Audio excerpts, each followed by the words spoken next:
Hi, I'm David LoPresti. I'm here with a Piper Lance with LoPresti Zip Tips installed. We keep the same span as the stock tip, but where the stock tip curves aft, it goes inboard.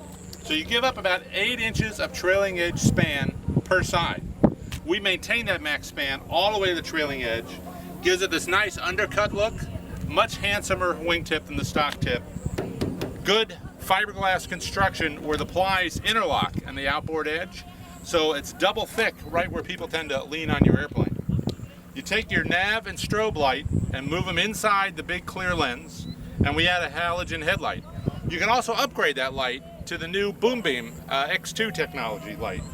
Now the tip comes very complete, both left and right sides, lens, mounting screws, a glare fence, a split rocker switch. We replace your existing landing light rocker switch with a split rocker. So left and right tip on one side and the nose light on the other side. It's a great update. For more information, go to our website, www.loprestiaviation.com, or call 772-562-4757.